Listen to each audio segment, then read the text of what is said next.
You're listening to Story Now. Today's guests are Adam and Amy Pretorius. A little gratitude will make your garden grow. A little gratitude is good for your soul. I'm your host, John Choate, and with me today is our producer, James Roth. Welcome, James. Hey, everybody. I have a question. You're somebody that is married to a graphic designer. Are you allowed to look at other graphic designs? Stupid. Oh my gosh, that was so dumb. We go out into the world and I just close my eyes. Yeah. Because, Yeah. If you see a piece of art on the street and you look. Well, I'm allowed, but I have to say, ugh. Yeah. Just at everything. Uh-huh. Yeah. That's good. It's just a poster hanging on the wall and I'm like, ugh. Yeah. You could do better. Yeah. Mm-hmm. As always, there are different parts of our conversations with our guests that stick out to us as something that we found interesting or learned. James, in our conversation with Adam and Amy, what were some of the things that kind of stuck out to you? Yeah, I think I was just really impressed by how much Adam does, and how much he, fits into his day. I think he said that he, wakes up earlier to get more hours into the day and get more done. And I think it's just impressive how much he's able to get done in a day, and he doesn't have a team, Mm-hmm. So. Yeah, no, that was definitely interesting. And honestly, one of the things that I was fascinated with was I've known Amy for a while, and I didn't know that she was a nurse before she got into the construction business. And one of the things that I just love is when people make huge pivots in their life and they find what they're really passionate about. And not that she wasn't passionate about nursing, but she loves what she does now. And they talk a lot about finding your passion. And anytime that somebody wants to make a career shift, I realize, having gone through something similar, that it is scary, but, once you get in the rhythm of it and are, I think taking a step is the hardest part. And so hopefully you learned something in today's episode, and here it is.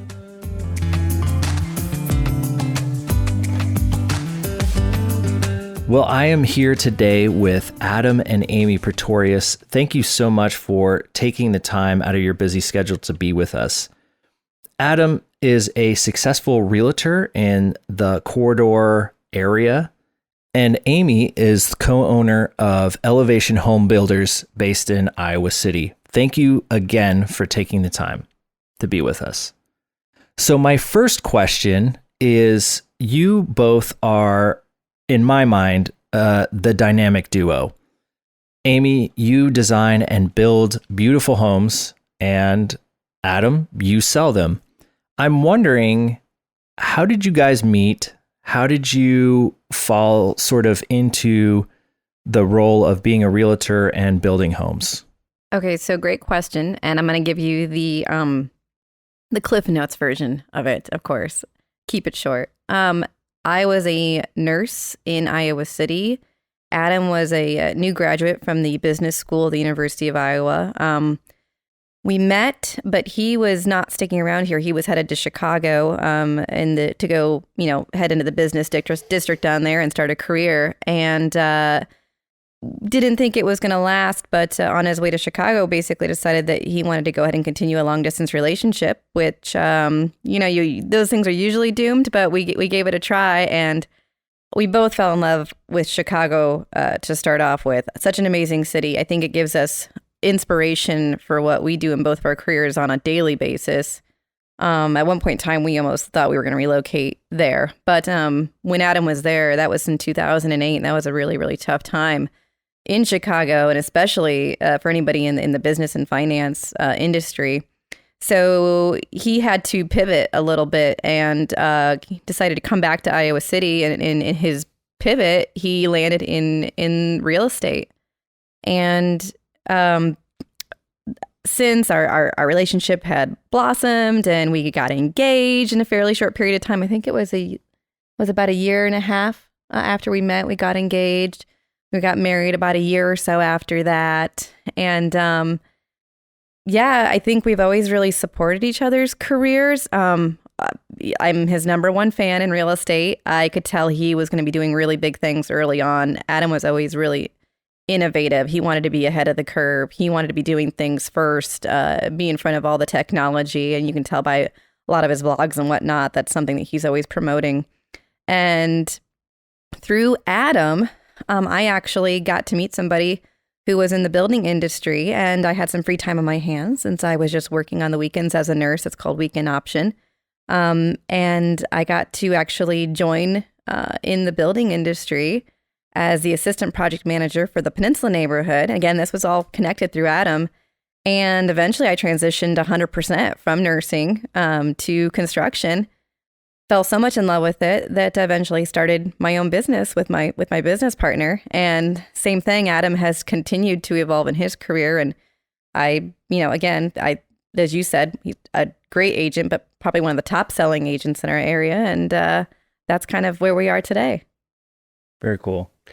I think it interests me or I think it's fascinating to see how many nurses have become contractors. I mean, I know you're one of them, but I could at least name 2 or 3 others. And I think that same patience and careful attention to customer service that comes with being in the hospital. I think it translates to the building world a little bit. I find that fascinating and interesting. But both you and I have kind of come from the service industry and evolved from our days waitering and bartending and doing all the very tough tasks that go with that service industry into real estate service and you and your construction and remodeling. And I would suggest anyone that's younger to do a day in a server's shoes or a bartender's shoes. It's a tough job, and the service industry is a very, very challenging market, but you learn a lot. And I think those skills kind of translate on into your next step in your career. I agree. I think it gave us a leg up a little bit, to be honest with you, in both of our industries. Maybe just, a little bit better at customer service than maybe some other people had the opportunity to be. Both of your fields, obviously there's a lot of communication because you both have lots of clients. One thing that kind of sticks out to me is, Adam, you're one of the top performers in your industry. And at some point, it seems like in your field, realtors grow their team or get assistants. And I'm just wondering, you don't, but it seems like every time I send you an email or a text, you're responding within a matter of seconds. And I just think that stands out. And so this is kind of a question for both of you, but this is one of the things that, has really stuck out with me is, how do you guys stay organized? How do you stay on top of your communication? Well, I think I debate that every day, whether I need an assistant or not. I mean, it's interesting. I am in the top 5% producers here in town, and I'm the only one that doesn't have an assistant. And I look at that every day and I think, oh, well, everyone else does, so I need one. But that's the wrong mentality. You need one when you need one. You don't need one to grow your business. You grow your business and then you need one to keep your business going. But I think doing time management and just managing every hour of the day is so important. So when you hit your busy season, for me, I get up at 4:30. You just start 2 hours earlier. You can buy time by just, being more organized and getting up earlier. And I think organization is such a key part of business. We talk about it a lot in business school. And, when I was interviewing people when I owned a coffee shop, go look in their car, see how organized their car is. You get a little snapshot. If their car is disorganized, good chance that their personal house and their life is a little disorganized. And so you can tell a lot by somebody by the way, how organized they are at their office desk or what have you. And time management is so important to your customer service and just getting your daily tasks done and your time load. And so to be a top producer, to be a CEO or to run a company, I think you need to have good organization. I think that's just something that comes with that characteristic. And For me, I'm very well organized. And one of the things I stuck on day one is that I have a motto that if you reach out to me, I'll get back to you within an hour. And, if you train yourself this way, you'll always be that way. So when you shoot me an email, you'll find I usually get back to you within 5 or 10 minutes, whether I'm in an appointment or on a job site or something. I'll just let you know, hey, I can't get to you right now. I got your email. I'll get back to you here shortly. But just, being able to be in constant contact. And I think that's important to today's day and age where we're always, on our phones or in contact, and it's no longer, it's more of a necessity and a requirement, I think is how we look at it today, for better or worse.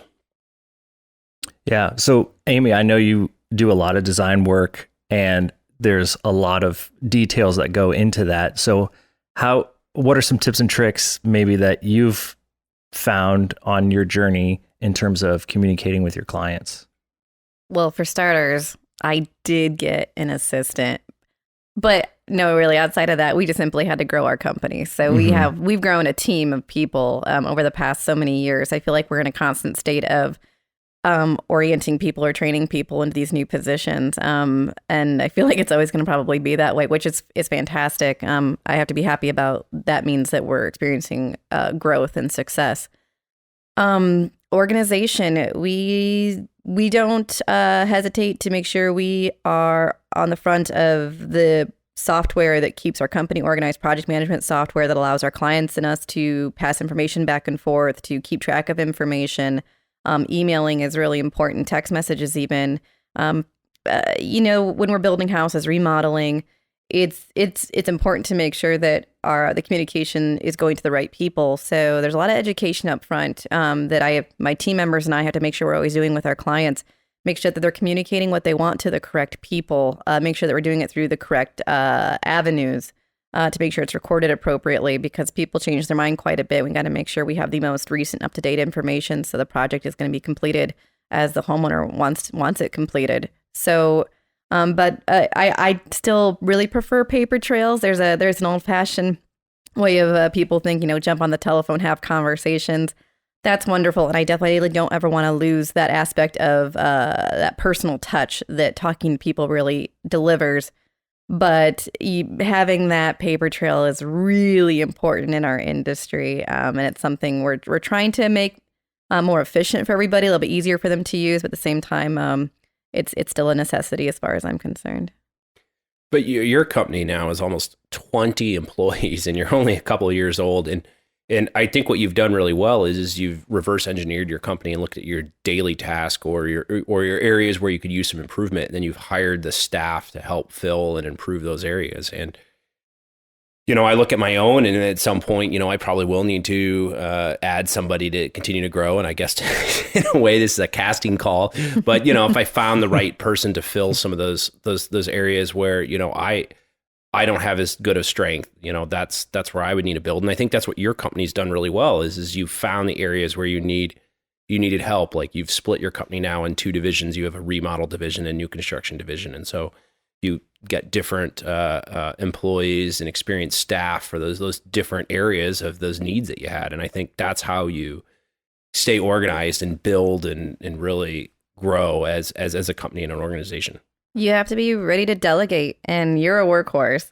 So you're going to have to decide what you're willing to delegate to another person fully to be able to utilize somebody as another team member. And I think I would say that's probably Adam's biggest fear is how much, do I trust somebody else to run my business, and what aspect of my business am I willing to trust them with? So. Well, I think the biggest concern is as you add members, you have a little bit of telephone going on. You need to make sure that the communication stays and that you don't lose a chain in there, doesn't get broken, so that that you're recommunicating something again and again, and which is costing more time. And I've seen that. I used to be on a team, and I saw that you really need to always stay in contact with what's going on, or you can lose connection and end up spending more time trying to reverse and figure out what you need to do to keep going. And I think finding that system, and I think, for instance, breaking your company up was a really good system there. And for me, I think the fear of having to do that and the speed I work at is so fast that I'm able to do things so quickly that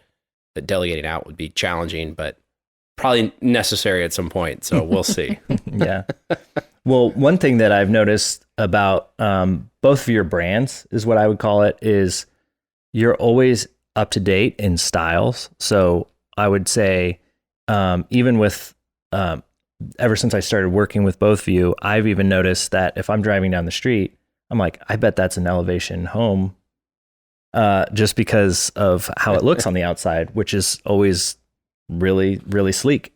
And then also when, Adam, you go to sell the homes, the way you stage it, everything, you're constantly cycling out furniture.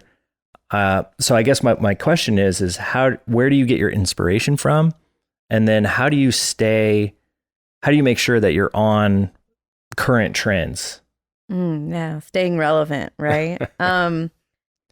It's constant. We're constantly studying it, whether it's through what we're watching on television, the magazine subscriptions we have coming to our house, the vacations we decide to take, and what we do on those vacations. I mean, it's constantly going to showrooms. It's looking at architecture. It's following design trends. It's following other designers. It's everything, and it's another job all in itself, though. I mean, it's fun, and we like some of it, but it requires a lot of time to stay on trend and be watching what's happening. So again, you can stay relevant.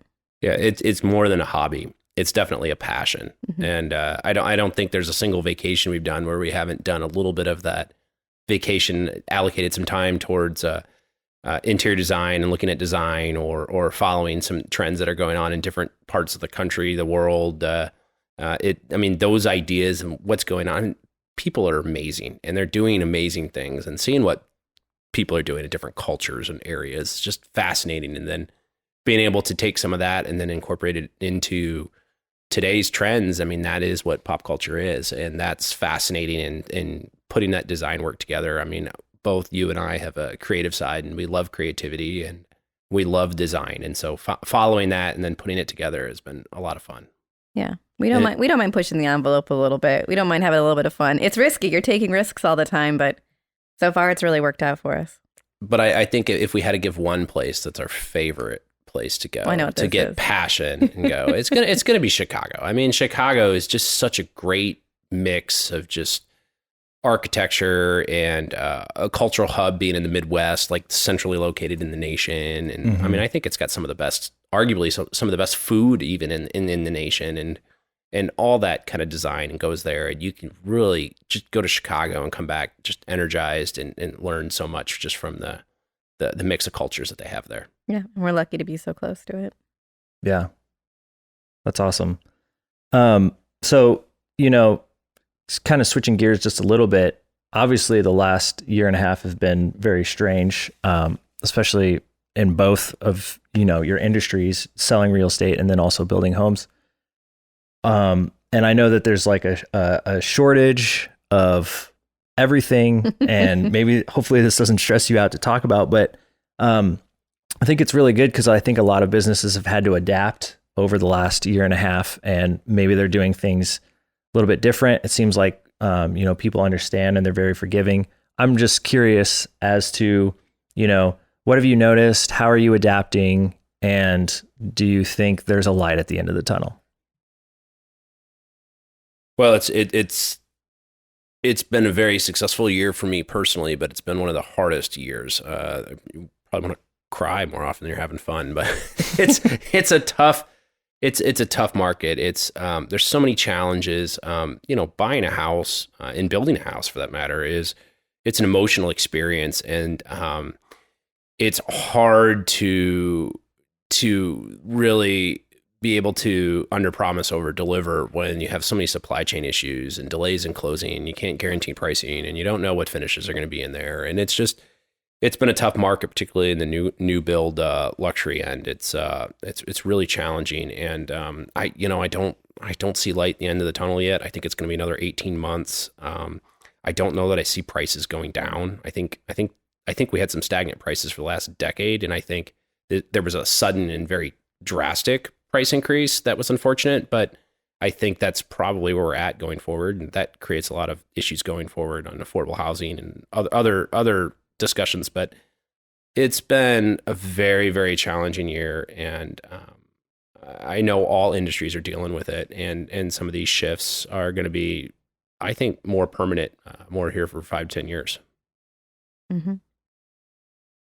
I mean, just from talking to Adam, I've felt bad for him in a couple instances. Well, his buyer clients are really facing challenges because there's almost nothing to buy. And his sellers, though, are kind of on the other end of the spectrum. It's amazing to get these top dollar multiple offer scenarios. But Adam, I think you had one where there was like 7 offers or something. And I can't even imagine how challenging that would be to sift through 7 offers on one property and try to decide who you're going to go with. And it communicates right back to construction. I mean, when lumber prices took off, we, just like every other builder, we had to make a decision. Do we stop? Do we keep going? And we decided to keep going. And it was the right decision because a lot of their builders decided to stop. Therein lies another aspect of this housing shortage that was created. And we built houses, though they were going to be more expensive than we'd ever built before. And they, of course, sold no problem because people had nowhere to go. They needed houses to buy. And I think practically some of them were almost sight unseen purchases at some point in time, which is just really unusual for the price range we were building in. And thank goodness our vendors have become more adaptive. Some of my vendors aren't faring as well as the other ones. For instance, my cabinet provider, there's only so much that person can do. What's going on. We're talking about cabinet delays going from what used to be 3 to 5 weeks to 15 to 22 weeks. I mean, these are crazy. These are totally dictating what we can and cannot move forward with and when houses are going to be done and completed. But everybody else has started adapting a little bit, and we're just kind of getting used to, and we're educating, again, our clients up front, letting them know, like, don't get too attached to this. Next week, if we go to, purchase it, it could be gone. We could be told it could be back ordered indefinitely. And I do feel bad, especially in some of the higher price homes that we're constructing or remodeling. I do feel like my clients, unfortunately, they're having to, compromise on a lot of things a couple years ago you wouldn't have to compromise on. So that's difficult to kind of watch and be a part of, but we're just doing the best that we can to help them through this process and help them navigate it. But 2021 has been a challenging year. It's been challenging to keep our clients happy, keep them informed, and we're just doing the best that we can to kind of keep everybody in the loop. At this point in time, it's pretty much all over the news, and it's hard not to know that, again, things are missing off of shelves and delays and back orders. But early 2021, that was not the case. There was a lot of education going on. Yeah. Yeah, it does seem like there's more people that are forgiving, especially when you go to restaurants or places like that now, and then there's signs out that says that, they're understaffed and things like that. So I think that, people are just kind of used to being... It's the new normal, right? Yeah, which is strange, but it's the reality we're in right now. So before I switch into sort of asking what you guys do in your free time, I'm curious, what are some of the stranger things, Adam, that you've had to sell, or Amy, that you've had to build? Have you had any requests that were maybe just like out of the ordinary? Well, I take on every project as a challenge. I guess what's in your current mind is what's in the forefront. But, I have a house right now. It's a very bachelor pad, and so that's got its own challenges, but I love challenges. That's what I love about my job. And so to me, it's converting it to make it look like it sells to a more mass market. And so those challenges are fun to me, and I'm entertained by that. And so but as far as like weird houses, I don't know, if you have a house that's run down, your way of marketing that is well, it's a fixer upper. If you have a house that has animals living inside it's a remodel project. It's a whole house renovation, So, there's been some interesting properties, and but as far as weirdest, I don't know. There's something for everyone, and everything sells at some point to someone. And, there's so many different cultures and lifestyle needs out there that, what's weird to me might not be weird to someone else. So I guess I just try to find the most neutral way of marketing it to the highest number of target market, or the best target market, and the highest number of absorption rate of the clientele that I could find on the other end. So I don't know. I don't have a good answer. I know that's disappointing. What do you have? What's the weirdest thing you've done, Amy? Well, there's probably just like a handful of little things every now and then, and I'd say a lot of them are related to animals. So at one point in time, I think we built like this 12 by 12 foot room, and it was all waterproofed and a big old drain in the middle because they were just going to hose off their dogs in this room. Not like a dog wash or a dog tub, just like a room where you hose down these gigantic dogs. And a lot of cat stuff recently. So I'm doing like cat closets. So closets specifically made for cats to go into, and that's where they eat and have their litter box. And that's one thing. And one lady fully just wanted me to build this little room that kind of hung off of her house into the garage, and that was the cat room of some sort too. So yeah, it's mostly the cat and dog people. I mean, I was recently going to be doing a build where we were going to be doing a yoga studio. So cool, but kind of odd and a little bit off. It was a completely different part of, as the house, and separate from it was this yoga studio. So I mean, that's kind of interesting and unique, not necessarily too weird. And we get the occasional odd request where, I mean, I'm not going to read too much into it, but of course that just happens automatically. Somebody wants something strangely reinforced in weird areas, like on a ceiling, and you can't help but imagine, like, what are they going to hang from the ceiling? Right. So you'll have that on occasion. Yeah, that's pretty funny. Well, I will say, I think the coolest thing that I have seen that you've done is there was a house, and you'll have to forgive me, I forget where it is, but it was a remodel, and you had put a cubby door kind of thing in the garage that opened up into the pantry so people could unload their groceries right into their pantry. Yeah. Anyways, that's just one of the things that, do you do that a lot? Because ever since I've seen that house, I hate bringing in groceries even more. I'm sad that affected you in a bad way, in a negative way.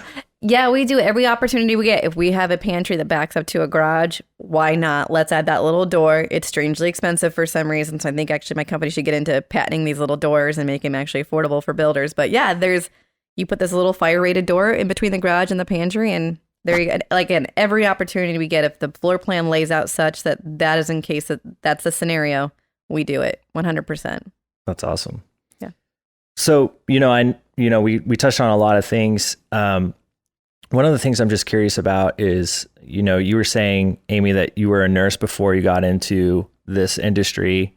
I'm curious, what would either of you say to somebody that's looking to make a change or try something new?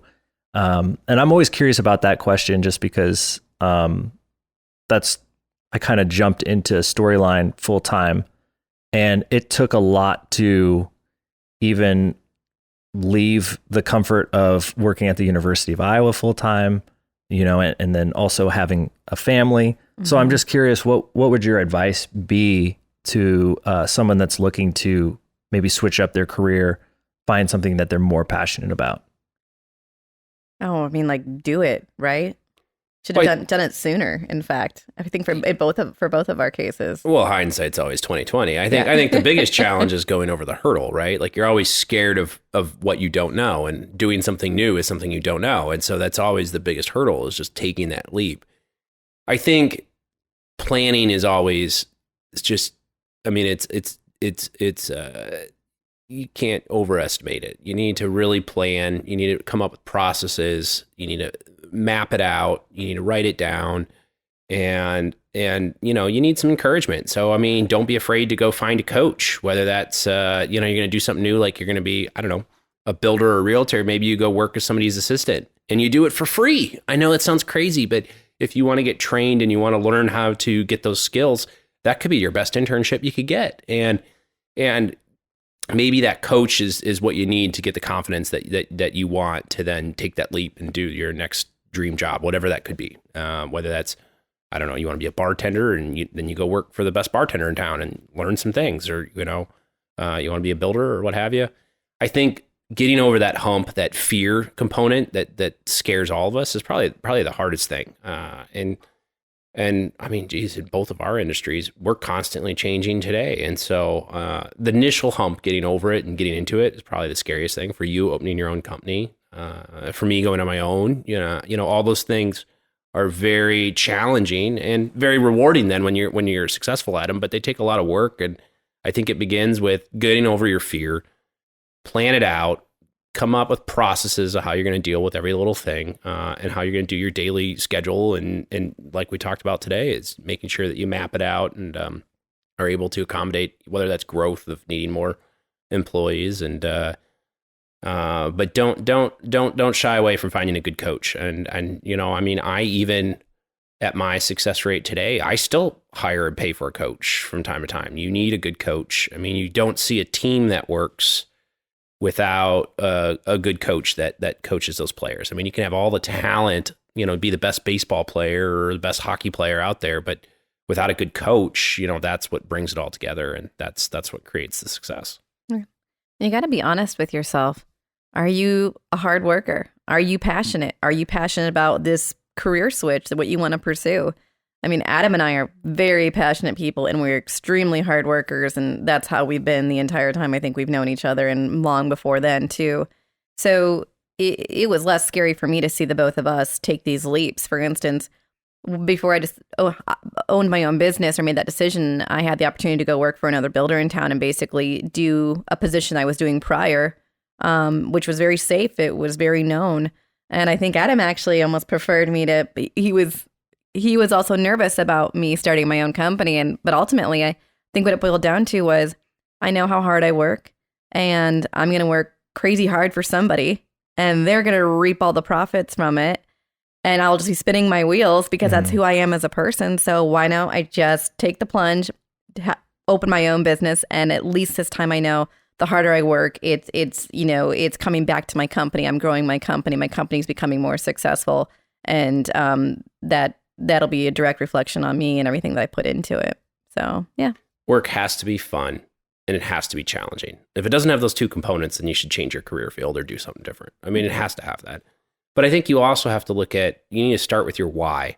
If you're doing it for money or financial reasons, that's not a good answer. If you follow your passion, or it's something that you want to do and there's a good passion behind it, then the money will come as a secondary thing. I mean, that if you do the reverse order, that's where a lot of people get in trouble, and that's where you can run into a lot of issues.